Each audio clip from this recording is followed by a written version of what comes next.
Independent wrestler Vince Steele passes away during a match. Plus, we have an update on the WWE return of Becky Lynch, and multiple WWE stars debuted at the TNA IMPACT tapings. It's all in the Cultaholic wrestling news right now.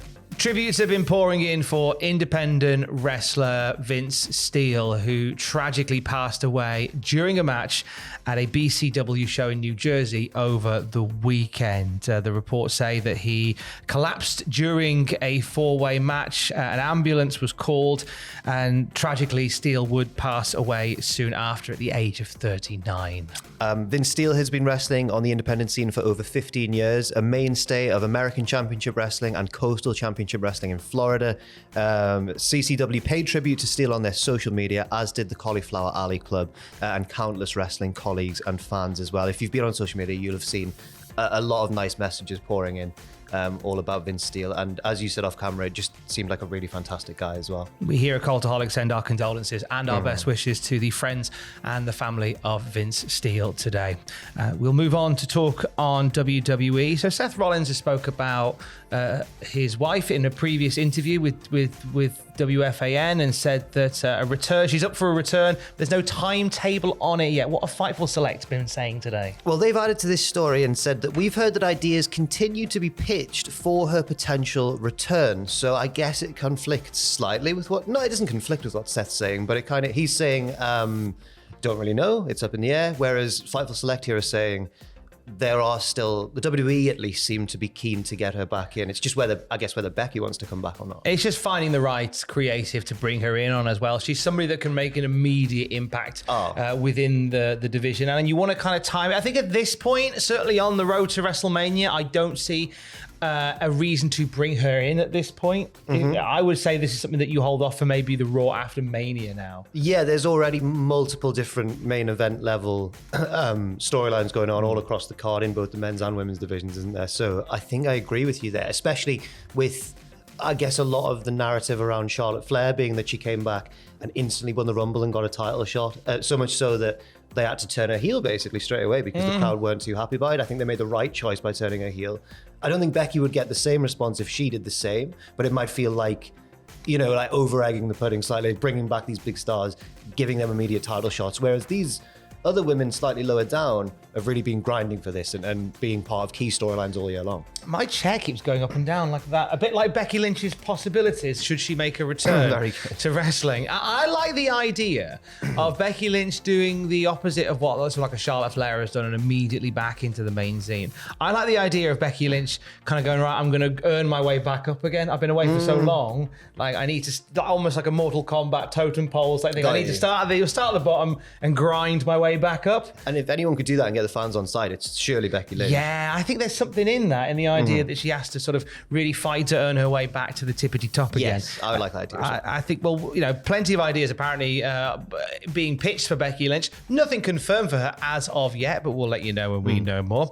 Over the weekend, we had Maple Leaf Pro's Mayhem event take place. Big weekend for them as they are on the way to their biggest show ever that's going to take place at the Maple Leaf Gardens. And we had a former TNA star making a surprise appearance there as well. We certainly did, none other than Josh Alexander, who made his return to the indie scene this weekend, making that surprise appearance at Maple Leaf Pro Wrestling. He appeared in the main event to help the Jet Setters in a post-match attack at the hands of Blake Christian and Sheldon Jean. Josh Alexander making the save there. And after the match, he announced that he would be at Maple Leaf Pro's Northern Uprising in May, which is set to be the biggest show in the promotion's history. When I spoke to Scott Demore a few times about Maple Leaf Pro, and the first time that we spoke, he said one of the long-term ambitions of Maple Leaf Pro is to do a show at what was formerly known as the Maple Leaf Gardens. And he said that's something we're looking to do down the line, and we're like a few months into their existence and they've already got it booked. Yeah. So I'm delighted. It's a really good show. You can watch it back on Triller. Mara Ranallo, Vader Scott on commentary, a wonderful team of people calling the action there, and just some great stuff in ring. Like, to watch Maple Leaf, it already feels like an established, well-produced, well-polished product. Yeah, and I love that. I'm not as familiar with Scott Demore as you are, but I did interview him in 2017, I want to say 2018 maybe. And the big sense I got from him in that interview is that he is a real He's got a real collaborative spirit. He's not hesitant to get people involved, regardless of where they lie on the whole, AEW, WWE spectrum or anything like that. He just wants to make the show as entertaining as it can be. And I think that if you want to infuse just an instant bit of energy into a show, Josh Alexander's a pretty good place to go. Really is a great place to go. Speaking of that collaborative spirit, we've seen that with NXT and TNA over the last few months. They had tapings for Impact in El Paso, Texas over the weekend. Now, if you don't want to know what happens in the coming weeks, then this is the part where we say, spoilers ahoy. If this isn't for you, stay safe and love you, bye. Yes, but you're still here. If you're still here, indeed. I see you. Put that down. Several NXT stars appeared to confront and or attack TNA champions. There's a bit of a theme here, Tom. There is indeed. So after beating NXT's Cora Jade at Sacrifice, Masha Slamovich then got confronted by Tessa Blanchard and then jumped by NXT's JC Jade. Yes, a match between the two was set up and took place later in the taping. And again, we did warn you there are spoilers, so the result of this match I'm about to say now,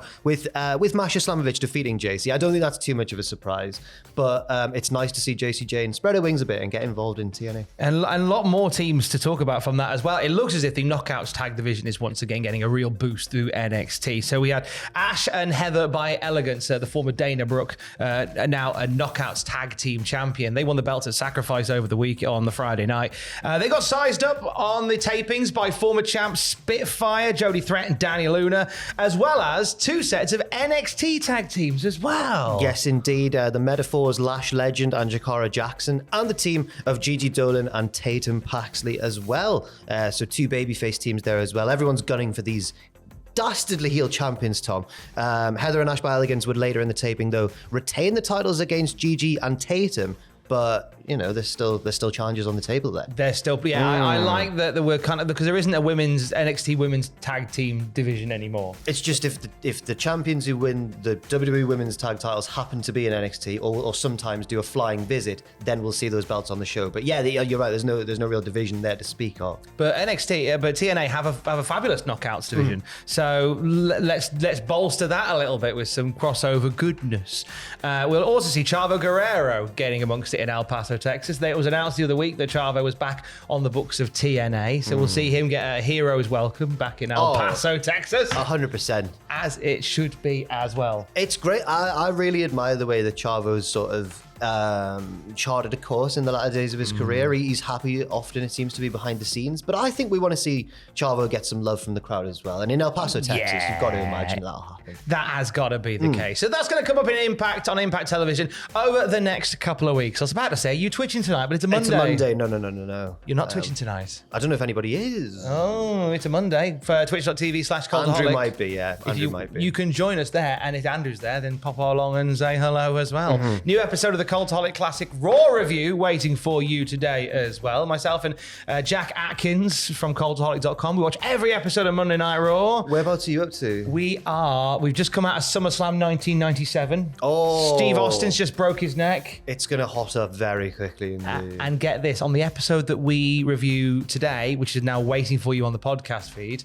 the Nation of Domination add a new member to their ranks in the form of a plucky young blue chipper. Oh no. I wonder how he will do in years to come. Find out on the podcast feed. And if you're a Patreon, you can watch the video first as well. I'm sure it'll be good. Ron Simmons is great.